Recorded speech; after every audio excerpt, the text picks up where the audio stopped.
Okay, so the book that I have chosen to review for you is called The Fantastic Flying Books of Mr. Morris Lessmore, and it is by um, William Joyce. It's a picture book, obviously, and the pictures are a really big part of the story. Ooh.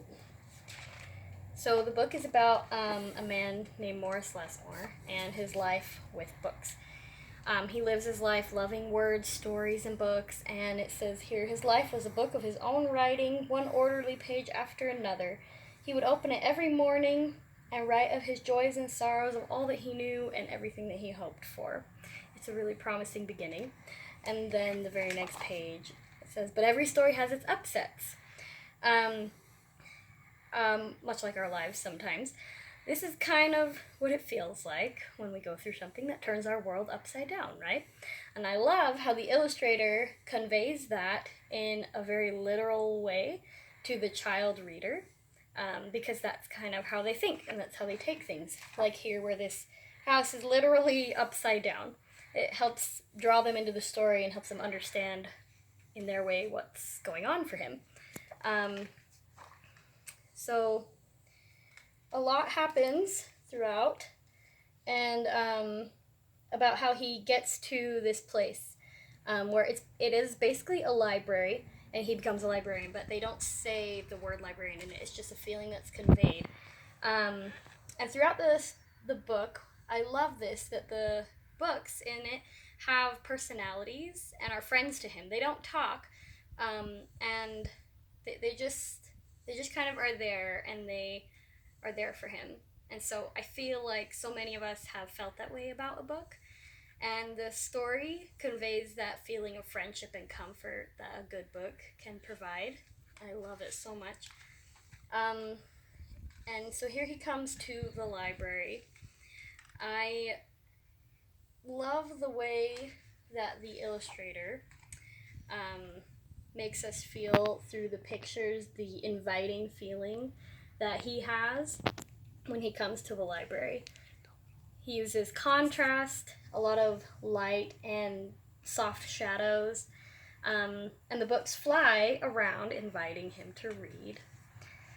So he stays there, and he becomes a librarian. But like I said, they don't say that word in it, which kind of adds to the magic of the story, I think, as well.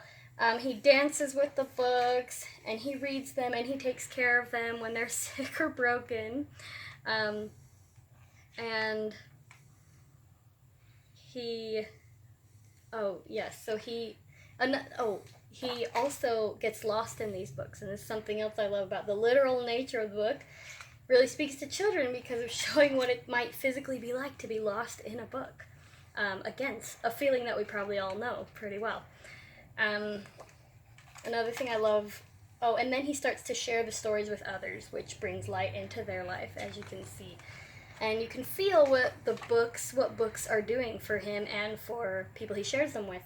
I also love in the book that there are things that everything is made out of books. Like his bed here and the piano earlier was made out of a book. The building itself was basically bookshelves. And he continues to write of his joys and his sorrows and his knowledge and hopes. And then he is there for years and years, and it shows the seasons of his life. And then pretty soon he has grown old among the books. And for the rest of it, you can just, again, feel the light and the comfort and the warmth. And especially this part, the nostalgia that is expressed in these pictures, as it shows that he is going through what that other woman had gone through. And then it shows that he left his own book behind to be read. And it ends perfectly because a little girl comes and is ready to read his story. It says that the story ends as it began, with the opening of a book.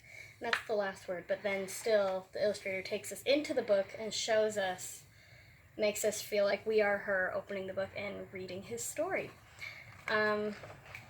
It's just a really great book, full of warmth and feeling through both the words and the pictures. And every time I read it, I get a different message from it, and my kids ask me why I'm crying. But my grandpa was a librarian, and so this book especially hits home in that way, as books do sometimes for us. We just can have these relationships with books, right? And sometimes a book can be just such a friend to us. So, oh, and side note, after my family had discovered and fallen in love with this book, we found out that there was a short film made about it. And so if you go to YouTube, if you can't find the actual book, if you go to YouTube and type it in, it's about 15 minutes, and it just tells the beautiful little story about it. And that's it. Thank you.